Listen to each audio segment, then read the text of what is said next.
Halo adik-adik semua, kembali bertemu dengan saya Pak Maruntung Sihombing. Pada kesempatan kali ini adik-adik kita akan belajar ya lebih dalam lagi apa itu sebenarnya bimbingan konseling ya. Kita akan lihat ya adik-adik ya. Nah, sebelumnya adik-adik mungkin sudah tahu ya atau mungkin sudah pernah dengar apa itu bimbingan konseling. Tapi ada juga mungkin dari kalian yang mungkin belum tahu atau belum pernah dengar apa itu bimbingan konseling atau BK yang selama ini sudah Bapak sampaikan. Jadi adik-adik kita akan lihat apa itu sebenarnya bimbingan konseling. Nah, bimbingan konseling ya ini terdiri dari dua kata yaitu bimbingan dan konseling ya. Kalau dalam bahasa Inggris itu bimbingan atau guidance ya atau bantuan. Oke, kita lihat slide berikutnya. Nah, ini adik-adik ya. Menurut Abu Ahmadi bahwa bimbingan adalah bantuan yang diberikan kepada individu peserta didik yaitu kalian ya, adik-adik ya, agar dengan potensi yang dimiliki mampu mengembangkan diri secara optimal dengan jalan memahami diri, memahami lingkungan, mengatasi hambatan guna menentukan rencana masa depan yang lebih baik ya. Jadi artinya adik-adik apa bahwa bimbingan ini ya itu adalah semacam bantuan yang diberikan kepada kalian agar kalian mampu mengembangkan diri kalian dengan optimal ya supaya kalian tahu apa sebenarnya potensi yang ada dalam diri kalian. Begitu ya adik-adik ya. Oke. Nah, kemudian menurut Prayetno dan Herman Amti bahwa bimbingan adalah proses pemberian bantuan yang dilakukan oleh orang yang ahli kepada seseorang atau beberapa orang individu, baik anak-anak, remaja, atau orang dewasa, agar orang yang dibimbing dapat mengembangkan kemampuan dirinya sendiri dan mandiri dengan memanfaatkan kekuatan individu dan sarana yang ada dan dapat dikembangkan berdasarkan norma-norma yang berlaku ya. Jadi menurut Prayetno dan Herman Amti ini adik-adik bahwa bimbingan itu bukan hanya untuk anak-anak saja tetapi remaja juga bisa atau orang dewasa sekalipun juga bisa ya. Nah, ini tujuannya sekali lagi adalah untuk memberi bantuan supaya dapat mengembangkan kemampuan yang ada dalam dirinya. Tapi di sini Prayetno dia lebih menekankan bahwa yang memberikan bantuan ini adalah orang yang sudah ahli, orang yang sudah ahli dalam bidangnya ya. Jadi begitu adik-adik. Kemudian kita akan lihat ya. Nah, ini. Kita akan lihat kalau tadi bimbingan sudah, sekarang kita akan lihat apa itu yang namanya konseling.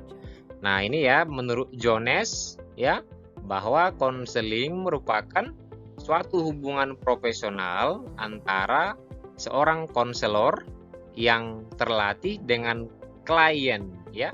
Hubungan ini biasanya bersifat individual atau seorang meskipun kadang-kadang melibatkan lebih dari 2 orang dan dirancang untuk membantu klien memahami dan memperjelas pandangan terhadap ruang lingkup hidupnya sehingga dapat membuat pilihan yang bermakna bagi dirinya ya.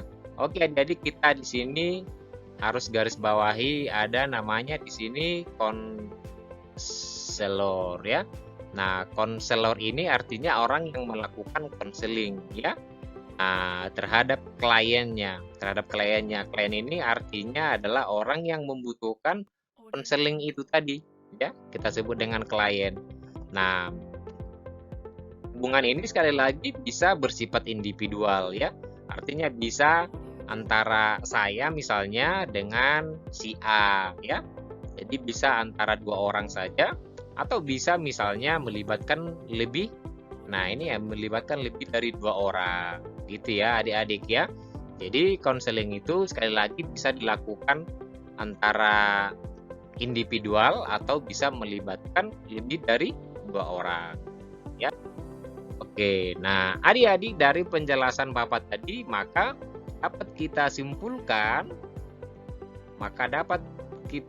simpulkan bahwa bimbingan konseling adalah, nah ini adik-adik ya, dari semua pendapat di atas bahwa maka dapat dirumuskan dengan singkat bahwa bimbingan konseling adalah proses pemberian bantuan, ya sekali lagi adik-adik, ini adalah semacam proses pemberian bantuan ya. Jadi bimbingan konseling itu adalah nanti Bapak akan membantu kalian ya, nah untuk menemukan apa yang menjadi potensi dalam diri kalian, atau bisa jadi mungkin masalah-masalah yang kalian hadapi dalam kehidupan sehari-hari maupun nanti dalam kegiatan belajar mengajar selama daring ini berlangsung ya. Nah, kita kembali ke sini ya, bahwa bimbingan konseling adalah proses pemberian bantuan ya yang dilakukan melalui wawancara konseling. Jadi kalau namanya bimbingan konseling itu nanti sebenarnya itu harus dilakukan secara wawancara ya. Jadi seperti gambar ini adik-adik, misalnya ini Bapak, kemudian kalian di sini ya. Nanti Bapak akan menanyakan apa-apa saja, misalnya persoalan yang kalian hadapi dalam kehidupan sehari-hari gitu ya. Jadi dilakukan secara face to face gitu ya. Jadi tidak misalnya kita lewat daring atau lewat Zoom atau lewat Google Meet. Nah, kemudian ini dilakukan oleh seorang ahli atau konselor. Ini tadi yang di awal saya sebutkan ya. Jadi konselor namanya orang yang melakukan konseling. Nah, kepada individu yang sedang mengalami sesuatu masalah atau disebut tadi klien, atau dalam bahasa BK-nya disebut dengan konseli ya. Kalau orang yang melakukan konseling disebut konselor. Kalau orang yang mengalami masalah yang membutuhkan konseling disebut dengan konseli ya. Nah, ini ya yang bermuara pada teratasinya masalah yang dihadapi konseli serta dapat memanfaatkan berbagai potensi yang dimiliki dan sarana yang ada sehingga individu atau kelompok individu itu dapat memahami dirinya sendiri untuk mencapai perkembangan yang optimal, mandiri, serta dapat merencanakan masa depan yang lebih baik untuk mencapai kesejahteraan hidup ya. Jadi adik-adik, kesimpulan dari bimbingan konseling itu adalah bantuan yang dilakukan secara face to face ya, atau wawancara konseling yang dilakukan oleh guru BK-nya misalnya atau konselor kepada peserta didik, kepada siswa, kepada orang lain, kepada remaja, orang dewasa sekalipun ya, atau nanti mereka yang disebut dengan konseli ya. Supaya apa? Supaya masalah yang mereka hadapi bisa teratasi dengan tujuan untuk mencapai apa? Kesejahteraan hidup, masa depan yang lebih baik, ketenangan yang lebih baik, kedamaian yang lebih baik. Ya, jadi itu sebenarnya kunci dari bimbingan konseling itu. Oke, adik-adik. Nah, sekarang kita akan lihat adik-adik apa yang menjadi tujuan dari bimbingan konseling ya. Jadi tujuan dari bimbingan konseling ini adalah adik-adik supaya ya membantu individu. Individu ini siapa? Kalian dalam mencapai ini ya kebahagiaan hidup pribadi sebagai makhluk Tuhan ya. Kemudian yang kedua, kehidupan yang produktif dan efektif dalam masyarakat. Kemudian hidup bersama dengan individu-individu lain. Kemudian harmoni antara cita-cita mereka dengan kemampuan yang dimilikinya ya. Nah, jadi adik-adik tujuannya sangat bagus sekali adik-adik ya. Nah, ini ya kebahagiaan. Karena semua orang itu ingin hidup bahagia ya. Kemudian yang kedua, kehidupan yang produktif.